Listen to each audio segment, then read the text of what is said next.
Labas vakaras, mėly futbolo mylėtojai. Šiandien vėl didžioji futbolo diena ir tiesioginė transliacija iš stačiakampio futbolo stadiono. Ir aš iš karto apie komandų sudėtis. Pirmas numeris Gianluigi Buffonas. Antras numeris Roberto Baggio. Trečioju numeriu pažymėtas Daniele Silva. Ir dabar pavojingas momentas buvo... Nebuvo pavojingo momento, nes pavojingo momento nebuvo. Kamuolys grąžinamas į aikštelę. Nežinantiems dar norėčiau pridurti, kad 2013 metais buvo palaistytas šis stadionas. Trapatonis ekranuose, vyriausias Italijos rinktinės treneris, ir dabar berods matom Roberto Baggio. Skuba, bėga Roberto Baggio į rūbinę. Po beveik minutės 30 sekundžių žaidimo jis yra pakeičiamas. Trumpai padėkojo fanai Robertui už žaidimą. Perdavimas į dešinį kraštą.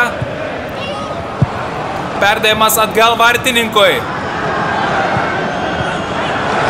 Sugauna kamuolį vartininkas su abiem rankom ir staigiai ant jo atsisėda.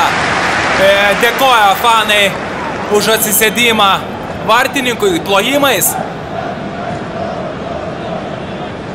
Vartininkas vis dar sėdi atsitūpęs ant kamuolio sėdimoj pozicijoje.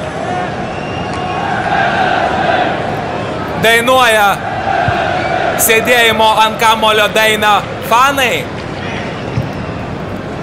Ramiai sėdi. Berods dabar operatorius pritraukia, kad moliūgų sėklas valgo vartininkas ir jis dabar atsistoja nuo kamulio.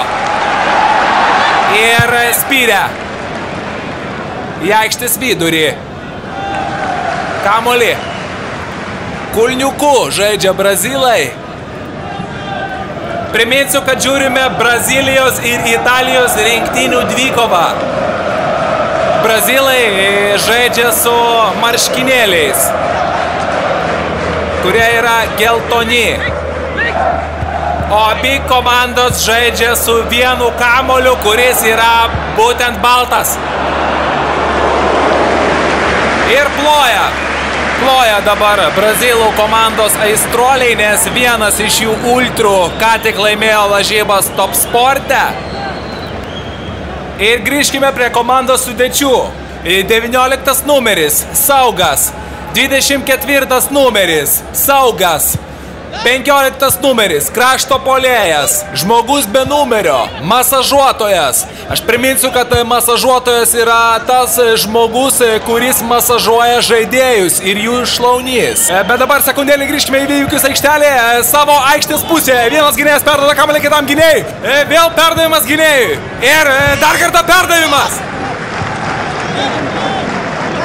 Rezultatas nesikeičia. 0-0. Perdavimas atgal. 49. Tokia yra gynėjų avalynės išmera. Ir liejasi dainos. Girdite dainas. Šiek tiek jau tyliau liejasi dainos. Jau visai nebesigirdi dainų, nes čia rungtynėse įvarčių sausra. Smūgio garsą girdime. Perdavimas į kraštą. Kol kas brazilai dar nebuvo perėję į Italijos rinktinės pusę. Brazilai kol kas žaidžia tik tarpusavyje. Didžiausias dėmesys gynybai. Na, iš tiesų bus įdomu stebėti šios dienos varžybas, nes lygiosios netenkina nei vienos komandos. O įvartis tenkintų komandas. Dabar be kamuolio bėga Brazilų krašto puolėjas.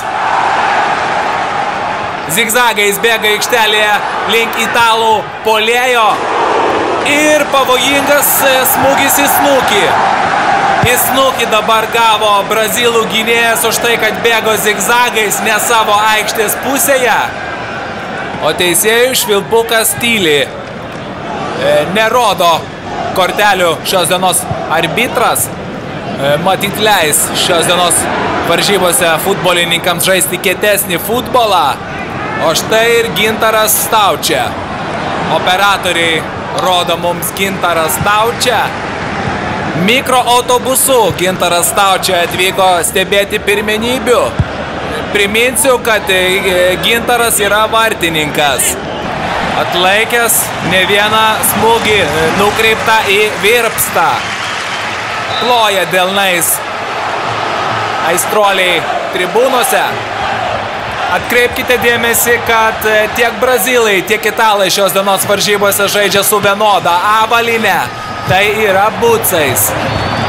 Ir baigėsi mūsų transliacijos laikas, nes pagal licencinę sutartį mums yra draudžiama transliuoti futbolo pirmenybės ilgiau nei... Patogi paskola. Pasiskolinkite iki 3500 litų. Grąžinimo terminas net iki 24 mėnesių. Gaukite pinigus per 15 minučių. Patogi paskola. www.vivus.lt